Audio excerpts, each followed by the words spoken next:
Part 1. The biting wind whipped through the narrow alleyways of Chicago, carrying with it the scent of snow and the distant sound of fireworks. It was New Year's Eve, a time for family reunions and joyous celebrations. But for 10-year-old Alex, there was no joy, no family, only the cold, hard pavement beneath his worn-out sneakers. His uncle, the only relative he had left, had just shoved him out the door, a tattered backpack his only possession. "You're a curse," the man had spat, his eyes filled with a cruel mix of resentment and superstition. "Your parents' death was enough. I won't have you bringing more misfortune into my home." Alex didn't understand what he had done wrong. He had always been a quiet, obedient child, helping his uncle with chores, never complaining, but his uncle had never wanted him. Not really. Alex was a reminder of his sister's shameful marriage to a foreigner. A blight on the family name. As the door slammed shut, the sound echoing in the empty alley, Alex felt a tear roll down his cheek. He had nowhere to go, no one to turn to. His parents were gone, taken by a tragic accident when he was just a toddler. His uncle had been his only refuge, however cold and unwelcoming. Now, he was truly alone. He curled up in a corner, his stomach growling with hunger. The festive sounds of New Year's Eve mocked him, a stark contrast to his despair. He closed his eyes, trying to block out the world, wishing he could disappear. The next morning, Alex awoke to the sound of church bells. He had fallen asleep on the cold pavement, his body aching. He stood up, his legs stiff, and wandered aimlessly through the streets. He found himself drawn to a small soup kitchen, its windows adorned with colorful drawings. The smell of warm food was stronger here, and the chatter of people filled the air. He hesitated, then stepped inside. A kind woman with a warm smile noticed him. "Child, why are you here alone on this festive day?" she asked gently.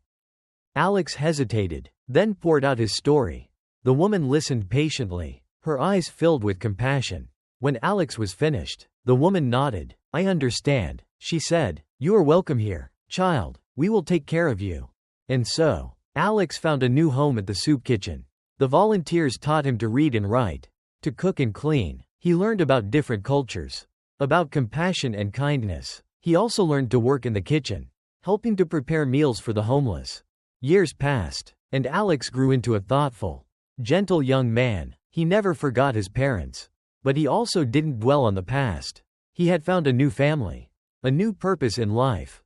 One day, a wealthy businessman visited the soup kitchen. He was impressed by Alex's intelligence and work ethic. He offered Alex a job at his company, an opportunity to learn about business and finance.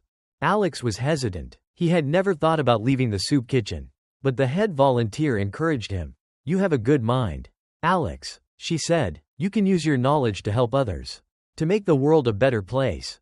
Alex accepted the offer. He worked hard, learning quickly. He was honest and fair, and he soon earned the trust of his colleagues and clients. He rose through the ranks, eventually becoming a successful businessman. He never forgot the kindness of the volunteers who had taken him in. He donated generously to the soup kitchen, helping to support the community. He also helped other orphans, giving them the chance he had never had. 20 years had passed since Alex had been cast out on the streets. He was now a respected figure in Chicago, a successful businessman and a philanthropist. He had everything he could ever want, except for one thing: closure. He had never forgotten his uncle, the man who had abandoned him. He didn't hate him, but he couldn't understand why his uncle had been so cruel. One day, he received a letter. It was from his uncle. The man was old and sick, and he wanted to see Alex before he died. Alex hesitated. He didn't know if he could face his uncle again. But in the end, he decided to go. He found his uncle in a small, run-down apartment. The man was frail and weak, his eyes filled with regret. He confessed that he had been wrong, that he had been blinded by fear and superstition. He begged Alex for forgiveness. Alex listened, his heart filled with a mix of sadness and pity. He didn't say much. He simply nodded, acknowledging his uncle's apology. As he left the apartment, Alex felt a weight lift off his shoulders. He had finally found closure. He realized that forgiveness wasn't about condoning what his uncle had done. It was about freeing himself from the past, allowing himself to move on. He returned to his life, his work, his philanthropy. He never forgot the lessons he had learned. the kindness he had received, he continued to help others, to make the world a better place, always remembering the boy who had been cast out on the streets on New Year's Day. Part 2. Life at the soup kitchen was a stark contrast to the cold indifference of his uncle's home. Here, warmth radiated not just from the ovens but from the hearts of the people. Mrs. Rodriguez, with her ever-present smile and gentle hands, became a surrogate mother, teaching Alex not just how to cook and clean, but also how to navigate the world with kindness and resilience. Mr. Johnson, a retired teacher with a booming laugh, patiently tutored Alex in reading, writing, and mathematics, igniting a spark of intellectual curiosity that Alex never knew he possessed. The other volunteers, each with their own stories of hardship and redemption, formed a tapestry of support around Alex. They were a motley crew, former addicts, reformed criminals, immigrants seeking a new start, but they shared a common bond, a desire to give back to the community that had once helped them. Alex thrived in this environment. He soaked up knowledge like a sponge, devouring books and engaging in lively debates with Mr. Johnson. He discovered a talent for cooking, experimenting with flavors and creating dishes that brought smiles to the faces of the patrons. He also learned the importance of empathy, listening to the stories of the homeless and downtrodden, offering a comforting word or a helping hand. Years passed, and Alex blossomed into a young man of exceptional character. He was intelligent, compassionate, and hardworking. He had a quiet confidence that drew people to him, a sense of inner peace that belied his difficult past. One day, a distinguished-looking gentleman named Mr. Thompson walked into the soup kitchen. He was a regular, but today he seemed to have a different air about him. He observed Alex for a long time, watching him interact with the other volunteers and the patrons. After the lunch service, Mr. Thompson approached Alex. "Young man," he said, "I've been watching you for months now, and I'm impressed. You have a rare combination of intelligence, compassion, and work ethic. Have you ever considered a career in business?" Alex was taken aback. He had never thought about a career in business. He had always assumed he would stay at the soup kitchen, helping Mrs. Rodriguez and Mr. Johnson. "I'm flattered, Mr. Thompson," Alex replied, "but I don't know anything about business." "That's not a problem," Mr. Thompson said. "I'm willing to mentor you. I see potential in you. Alex, you have a gift for connecting with people, for understanding their needs. That's essential in business." Alex was hesitant. He didn't want to leave the soup kitchen, but he also didn't want to pass up this opportunity. He talked to Mrs. Rodriguez and Mr. Johnson, and they encouraged him to go for it. "Alex," Mrs. Rodriguez said, "you have a bright future ahead of you. You can use your talents to make a difference in the world. Not just here, but on a larger scale." "She's right," Mr. Johnson added. "You can do more good by having more influence. And who knows, maybe one day you'll be in a position to help us even more." With their blessing, Alex accepted Mr. Thompson's offer. He started as an intern at Mr. Thompson's company, a financial services firm. He was like a sponge, absorbing everything he could learn about finance, accounting, and marketing. He worked long hours, eager to prove himself. Mr. Thompson was true to his word, mentoring Alex, guiding him, and giving him increasing responsibility. Alex thrived under his tutelage. He was a natural leader, able to motivate and inspire his colleagues. He had a knack for understanding complex financial concepts and explaining them in a clear and concise manner. Within a few years, Alex had risen through the ranks. Becoming a junior executive, he was respected by his colleagues, admired by his clients, and trusted by Mr. Thompson. Part 3. As Alex's career flourished, he never forgot his roots.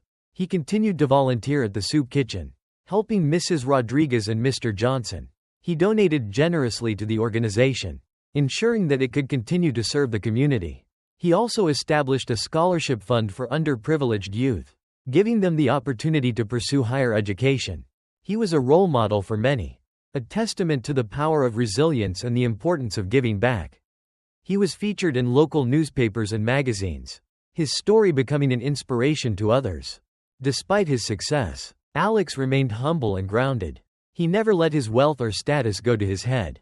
He remembered the boy who had been cast out on the streets, the boy who had found refuge in a soup kitchen.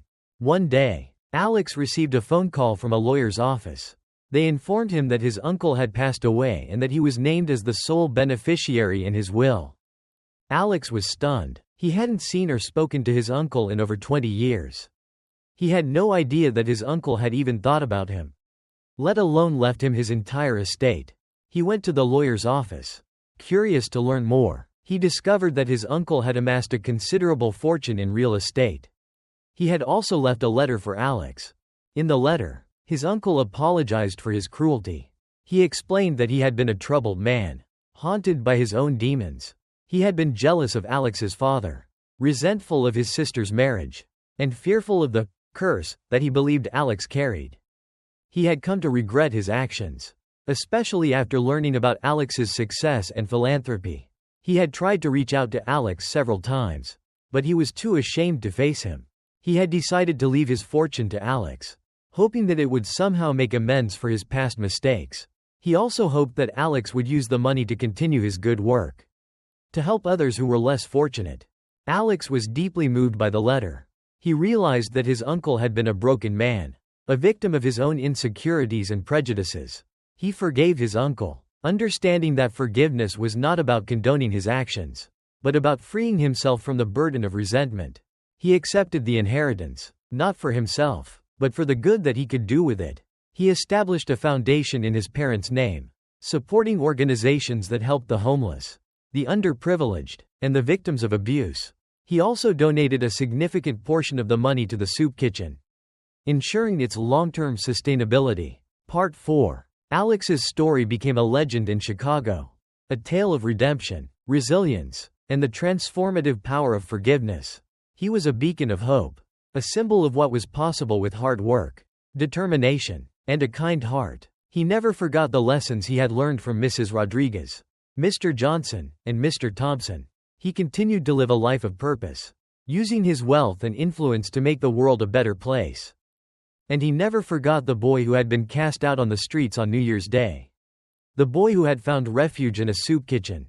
He remembered the kindness of strangers, the power of community, and the importance of giving back. Alex's story is a reminder that even in the darkest of times, hope can prevail. It's a testament to the human spirit's ability to overcome adversity, to find forgiveness, and to create a life of meaning and purpose. And it all started with a cold night, a closed door, and a boy with nothing but his tattered backpack and a heart full of dreams. Part 5. Years passed, and Alex's influence continued to grow.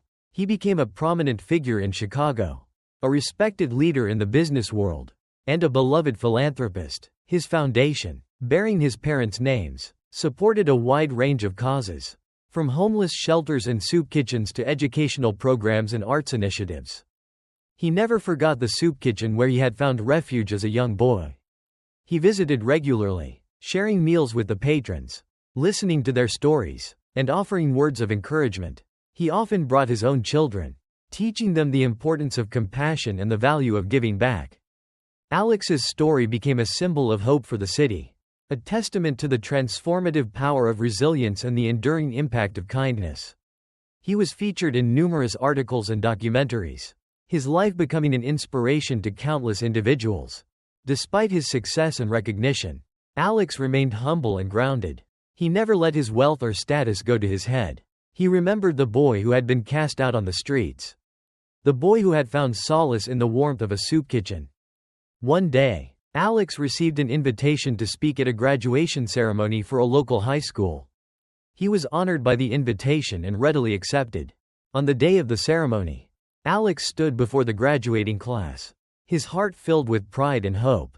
He shared his story, recounting his difficult childhood, his time at the soup kitchen, and his eventual success in the business world. He spoke about the importance of perseverance, the value of education, and the power of compassion. He encouraged the graduates to follow their dreams, to never give up on their goals, and to always remember the importance of giving back to their communities. Life is not always easy, Alex said. There will be challenges, setbacks, and moments of doubt, but it's during those times that we must remember the lessons we've learned, the kindness we've received, and the strength we have within ourselves.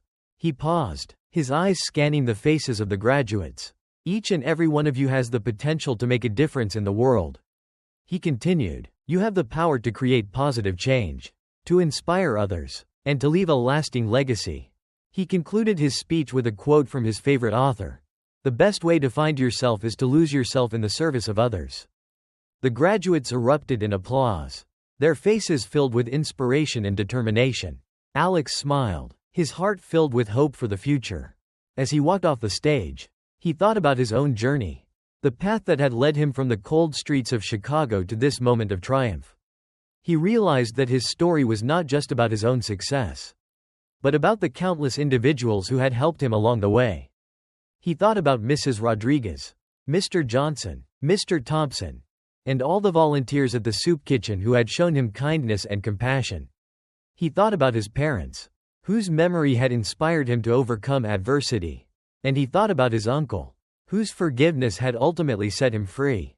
Alex's story is a reminder that life is a tapestry woven from countless threads of experience, both good and bad. It's a testament to the human spirit's ability to overcome challenges, to find forgiveness, and to create a life of meaning and purpose. And it all started with a cold night, a closed door, and a boy with nothing but his tattered backpack and a heart full of dreams. But with resilience, kindness, and a belief in the power of hope, that boy transformed into a man who not only achieved his own dreams but also inspired countless others to pursue theirs. The end.